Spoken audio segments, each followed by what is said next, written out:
Today's guest is Chris Abazis, a speaker, entrepreneur, and a coach who built and led organizations with hundreds of people, then intentionally stepped away to design life on your own terms, right? I know you're known for L framework, language, leadership, leverage, helping entrepreneurs grow without burning out while staying human in an increasingly automated world. Today, we're going to talk about essentially the leverage authenticity and how to use AI tools, not as a crutch, but as essentially as we head into 2026. So, Chris, thank you so much for taking your time. You ran large organizations, and now you're very intentional about how you spend your time. And it was very, very obvious to me just chatting with you in the last phone call. What actually changed for you when you stepped away, essentially, from running everything? And feel free to even give your background a little bit. Yeah, so I got kicked out of college on academic probation in 2001, early 2001 in New York City. And we had 9/11, and right around that time, I said, well, while I'm off from school, let me get a real estate license because I wanted to learn about real estate as an investment vehicle. Never fancied myself a salesperson, but I ended up being a good real estate salesperson. That fast forward to in 2010, where I got presented an opportunity to run a company as a CEO at 29 years old. So it was like, that was a step out of sales and into leadership. And I loved it. I had a great gig. I built a single really great real estate office. Then I had partnership in launching a couple more. And I fell in love with developing people, specifically business people and entrepreneurs. And I started to talk a lot about these business building principles. And a lot of entrepreneurs, they kind of build a cage for themselves, a prison. So we get into business for ourselves for freedom and flexibility, and the sky's the limit and all that stuff. And then all of a sudden we turn around and we've created a job for ourselves, a prison that we can't leave. So I was really passionate about spreading that word, that gospel. I had a coach at the time. I was running these companies, and I was saying no to a lot of speaking engagements and doing other things that I was really passionate about. And my coach at the time said, Chris, what are you saying yes to that's making you say no to things you really want to do, that you're really good at? And I realized it was, having that company leadership responsibility. So I got out of that and uh, created a world for myself. So now I just get to speak and coach and consult with people on things and just help them have better businesses and ultimately have a better life. And that's kind of what I do and how I ended up here. But that's what changed for me. It was just, am I really having the impact that I could have? I always enjoy my life. It's always good. So life was good then. Life is good now. And I'm just operating on a different level and enjoying it differently. What does that mean? What does that mean, operating at a different level? Yeah, I mean, it's how you see it. It's, life is a series of counterbalances. So sometimes you're working really hard, you're working a lot. I mean, and entrepreneurs know this, that how much you work and how hard you work is not always related to the rewards you get at the end. So sometimes when we're working the hardest, we're making the least amount of money. And that's, I mean, on a different level now. I used to be every day, running a company every day with those challenges, having a staff and I was recruiting and coaching and training, and I was responsible for revenue growth and all that kind of stuff for a lot of people for a big company. Mhm. And now I'm doing it, but I'm choosing the people, being more selective about the people I'm able to help and contribute to. I'm doing more with less time. So that's what I mean, like on a different level. So what's it mean now? Like now I can be selective about how I spend my time, and I have time to, talk to smart people like you and do things like this. Whereas before, I was kind of, a slave to the agenda that the world around me had. Not that I didn't enjoy it. It's just that now I could be more strategic and on purpose about what I do. Yeah. You shared your 3L framework. You teach on the 3Ls: language, leadership, and leverage. Which one do most entrepreneurs that you see personally misunderstand? And how does that misunderstanding hold them back? I think ultimately it's a leverage thing. The top bottleneck that I see entrepreneurs is you get the solo entrepreneur that's they build a great business, then they kind of just create a job or a prison for themselves, and they're not able to leverage themselves through other people. Which leverage is the place where people tend to break down. But why does that happen? If you didn't work on your leadership, then you don't have a world for people to plug into where you can create opportunities for people. And it's like kind of shifting hats there.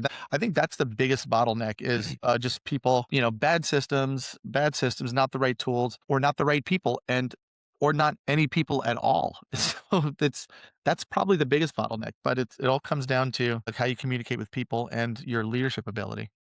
So what I'm hearing is indirectly, hey, if you want to start a business in 2026 or Mhm. improve your business, understanding your leadership skills is going to be very critical, seeing where you're at, but at the same time, don't be a control freak. If you can leverage something, Well, that's the problem. Yeah, we are control freaks. It's like, because we're typically entrepreneurs, they move fast, they're self-starters, they don't want to rely on anybody. If it's up to me, it's up to me. The world moves too slow for me. That's why they do these things. And then sometimes it gets to a point where they can't do everything and they've got to slow down and now have to make it about, okay, I have to show somebody else how to do this, find someone else that's good at doing this. And that's where everybody gets jammed up. And then you start to do uh things out of pain rather than being on purpose about it. But yeah, that's what it comes down to. It's shifting gears from being an operator. We talk like in Orlando, I'll be talking about this, architecting your empire, moving from being an operator where I'm doing it, I'm in the weeds, to being a visionary, where your vision is strong enough that you're inspiring other people, to then being an architect, where you can now you have something that lives without you. Let me build something beyond myself. And a lot of entrepreneurs never get out of operator mode. They were a visionary, now they're operating, now they're stuck in their own business, but you need to master being an operator, being a visionary, and being an architect in order to really, I think, achieve the level of success that we all want for ourselves, which is to build something that's beyond us, that can right. operate without us. So you can have more time to do what you really want to do. Yeah, yeah. Absolutely. What about the AI world, right? Where do you see entrepreneurs getting AI right?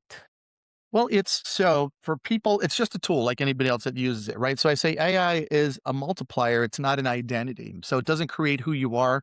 It amplifies what's already there. So if you're clear about who that is, AI makes you faster. If you're hollow, AI is going to make you louder. If you're lazy, AI is going to make that obvious, right? So it doesn't replace humans. It just replaces Mm. vague humans. And I just was, talking about this idea with the world we're in with new branding. Like what is that? People don't just want a product. People don't just want a service. They want experiences now. So are people clear on what the experience of working with you is going to be like, whether you're a marketer or whether you're a coach or whether you're a contractor or a real estate salesperson or a finance person. And I think people don't really, they're getting lost in all this stuff and they kind of forget about who they are because ultimately we want to work with each other because of who the human is. I mean, Yeah, me, that's for how I sure. make the decisions anyway. Instead, people are getting stuck in this, oh, AI is going to replace humans. No, it's going to amplify who's already there. So if in using, so people are like, well, it's counterintuitive to think about AI and helping you figure out who you are in the market authentically. But what if we used AI as a really smart marketing or branding person or a really smart assistant? And we sit there and, I mean, I walk people through exercises on sit down with your AI and have a chat with it. Tell it to ask you the questions on what makes me me. Why do people choose to use me? And you'll be surprised at the information that you get. And then building on that. So that's using it to build who you are. It can increase the level of your human connections. So it's what if I know it's counterintuitive, but what if AI was a way for you to have deeper, more human connections? So what if you really figured out how to use, you know, these chat bots and AI phone call, like there's all these things happening. But what if you could have more appointments with human beings, be more present with human beings because this stuff is running and working for you in the background. And I think people are kind of overlooking that. So there's kind of like the fakeness of AI. It's not real, but then it's really helping people in these regards and business owners. It's really helping business owners accomplish more in less. So what are they doing with that newfound time? Hopefully they're offering a higher level of service and a better experience for the people that they're working with. And that's kind of the idea. I, That's how I feel about it. But yeah. whoever you are, it's going to amplify that. As we move towards 2026, and we're already in 2026, and I know a lot of people wanting to start their own companies. They all about the social media, the AI. How do you think AI will challenge the way basically small teams Hmm. and solo entrepreneurs operate on a daily basis? Yeah, I think it's gonna, I think you're now on the onset and starting a business, you're going to want to, leverage comes in Leverage. three forms. So leverage how you do things, systems. Systems is how you do it. So how do we do things in our business? What are those standard operating procedures? What's that operations manual look like? Those checklists, the things on how we do our business. The second thing is tools, what you do it with, which nowadays is in technology. So we've got our systems. Here's how we do stuff. Here's what we're going to do it with. And then that third component is who does it? Who do we not have that if we did have, we wouldn't need to do these things? And I think that who component with AI now, in that when we're building our systems first, we're going to already know on the back end what AI can help us with, what tools do we need that can do these things for us, but we're going to want to find people that utilize those tools. So it's no longer, let me find a VA that I could subcontract this out to that's going to help me with data entry, or let me find a telephone, let me find a sales rep, an inside sales agent or a sales rep that's really good on the phone. Now it's going to be looking for people. I want a VA that uses AI so they can accomplish more with less time. I want a salesperson, I want a customer service person that uses AI to become better, leverage off menial tasks, things like that. So I want those things, for new business people, to build them right into the infrastructure of what they're doing, not to take away the human element, but now you want humans that understand it. So AI is not going to replace the inside salesperson, but it's going to but the inside salesperson that uses AI is going to replace So much have more a machine. effective. Oh my Exactly. God. Yeah. So now in the models of building an organization, we want to be aware of these things and how can we use this to be better? Not replacing the people, but finding the people Love. that use it at a high level. I just want to know if Chris goes back when you were get kicked out of college, you said, right? Am I Well, hearing I you got put in correctly? academic probation, right? Well, if I didn't like a class or I wasn't getting anything out of it, I just didn't go. Yeah. Which is silly because, so I'm like, I don't like this. So the classes I went to, I really liked. I went to some classes, that I wasn't registered for and learned a lot of stuff from there. So, yeah, I was a little bit of a rogue student, but I'm a perpetual student. But yeah, so I got put in academic probation and I got my real estate license during that time and never looked back. What a blessing. What a blessing for that to happen so you actually can so the next decision shaped up your life, right? That's right. It's Yeah. pretty cool. If you go back when you just got your real estate license, not necessarily just real estate, if you do it again and you're a brand new, fresh entrepreneur starting in 2026, what industry, what would you do? How would you do things differently? If I could go back to during that time. And it's this 2026, yeah, 2026. Yeah.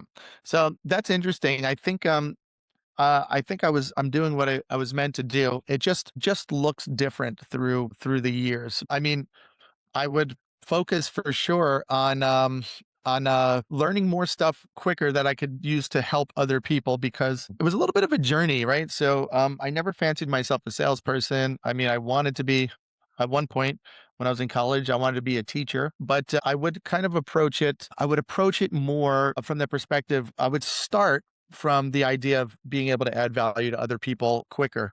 It's like I had three evolutions of wanting to be in business for myself. And I think we all share this, right? So my early evolution of wanting to be in business for myself was this I have complete control over my destiny. I have control over my schedule. So that freedom, that flexibility, that unlimited income potential, that nobody telling you what to do or when to take off. That was my first evolution. And then I owned an entertainment company at the same time. I started an entertainment company that I ended up going to a wedding in Europe, in England, and I had to take one of the guys that worked for me in the entertainment company, and I had to make him responsible for running the company while I was gone, and he did it really well.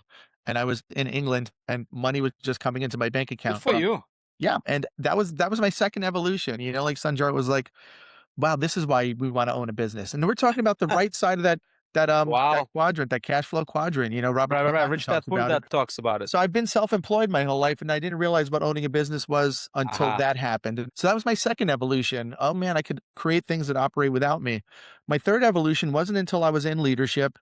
Now, okay, I was a new CEO. I was hiring staff, and I had a receptionist. I had new hires that were really valuable people. And as I went, I started to realize that it's not even about me anymore. Can I create opportunities for other people? So even if I was good where I was, and I had a staff member that wanted growth, could I create a world big enough for them to grow into? If I knew people in my world that had great ideas or wanted to start businesses, could I create something for them to plug into? So that was my third evolution of wanting to be in business for myself. So if I was to go back then and getting into the business, I would start with that thing in mind. I would start with being able to create something that's going to provide opportunities for other people rather than just myself. And it's not that you know, um, I've always wanted to do that, but I just didn't know it was there until it was present. It was like, wow, I have the ability to create opportunities for people to do something that they love and get paid. Wow. I think that's So cool. the focus shifts now, not about you, but all about other people. Yeah. Leadership. Well, you get to a level in your business where you're like, "Hey, I'm good. I don't need, I don't wanna start this new business, but I have the ability to. So what level of social responsibility do I have to create this thing?" Yeah. So it's and you come across people that they've got a great idea, or they got a great idea for a new technology, or they wanna open up a restaurant, or, I mean, I've invested in people's businesses, that people just that wanted to start. Sometimes it works, sometimes it doesn't, but I think it's having a world where you can plug people into those opportunities, whether you create them or introduce it to them. I think I would have started off just from that perspective, and it probably would have, it would probably would have been a different world for me if I had done that too, but Can somebody even go from starting a business and just recognize that third evolution that you recognize? Is it even possible? I think it depends on the person. I mean, I was in my early 20s, and it's a different world than after having kids, and you know how it goes, and 100%. having kids and then having staff and being responsible for people, and you're like, "Oh, man, wow, it's now I have to show up every day. I have to show up consistently. I have to make this happen because it goes beyond me." I've got a family, I've got children, I've got staff members, the clientele, people that are relying on you. It's easier for me to do things for other people. I mean, if it was up to me, I mean, I'd be watching Netflix, drinking Sure. beer, hanging out at the beach. So it's like, that's real easy to do. But then once you're doing it for other people, you're like, wait, this is a different thing here. Interesting. Yeah. Yeah, and that something comes with a lot of maturity, right? Chris, this has been absolutely fantastic. And I've learned personally so much by just listening to you. If they want to get in touch with you, what's the best way to get in touch with you, Chris? You can Google me. I mean, chrisabazis.com is, I guess it's kind of like my, uh, it's a single site that has links to all my social media, which whatever Okay. your favorite is, I'm probably there. And yeah, pretty easy to get in touch with. And on there, if anybody wants to hop on it, I'll hop on and talk to someone for 30 minutes and see if I can help them with their business. It's just kind of, what we do.